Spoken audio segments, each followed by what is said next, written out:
नाशिकच्या भाजप कार्यालयावर काही शिवसैनिकांनी हमला केला होता, दगडफेक केली होती.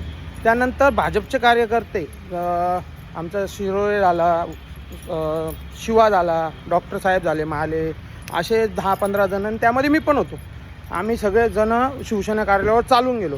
त्यामध्ये आमच्या सगळ्यांच्या पुढं एक व्यक्ती होतं. त्या व्यक्तीचं नाव होतं मुकेश शहाणे.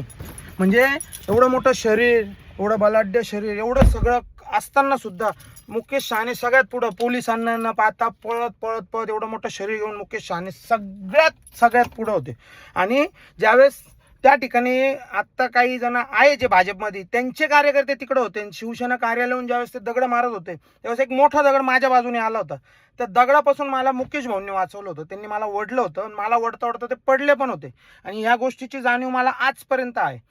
पण काल जे मुकेश भाऊंबरोबर झालंय नाशिकमध्ये, आणि जो काय म्हणता ना दगा फटका झाला, शिवरायांच्या काळात एक गोष्ट होती का गडा किल्ल्यांचे दरवाजे कायम आतून उघडले, आणि असं काहीतरी माझ्या मुकेश भाऊ बरोबर झालेलं आहे. म्हणजे मुकेश भाऊ मला ओळखतही नसतील किंवा त्यांना आठवण नसेल काही हा प्रसंग, किंवा त्यांचा मला काही संबंध पण नाही खरं पाहायला गेलं. पण त्यांच्या बाबतीत जे झालं ना ते खूप वाईट झालं. असं आहे की या देशाचे पंतप्रधान नरेंद्र मोदी झाले, अमित शहा झाले, हे खूप चांगलं काम करतायत. पण या गोष्टीचा फायदा घेऊन काही दाळ भाते लोक स्वतःचं राजकारण आणि पैसे भरण्याचं राजकारण करतायत. भाजपमध्ये अशा लोकांची संख्या खूप वाढली, जे फक्त स्वतःची झोली भरायचे काम करतात. कारण का त्यांची स्वतःची पण लायकी नाही इलेक्शनमध्ये लढून उभं राहायची. काही जणांची तर इतकी वाईट परिस्थिती का त्यांना त्यांच्या सोसायटीमध्ये कोणी चेअरमॅन पण नाही करणार, आणि ते प्रवक्ते म्हणून फिरतायत, अध्यक्ष म्हणून फिरतायत. अशा काय म्हणता ना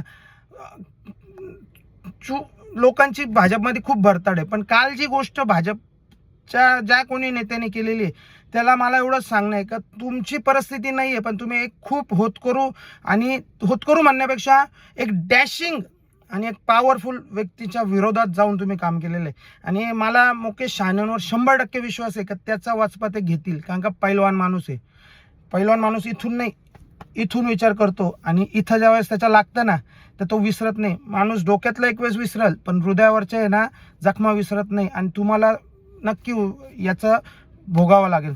या व्हिडिओच्या माध्यमातून मुकेश भाऊंना मला एवढंच सांगणं आहे, भाऊ मी असं खोटं नाटं नाही बोलणार का तुमचा कायम समर्थक, पण तुम्ही माझ्यासाठी केलेली गोष्ट मी कायम माझ्या स्मरणात ठेवलं. आणि ज्या कधी पण तुमच्यासाठी काही करायची वेळ आली ना तर मी असंच काहीतरी करेल. जय हिंद, जय महाराष्ट्र, जय शिवराय.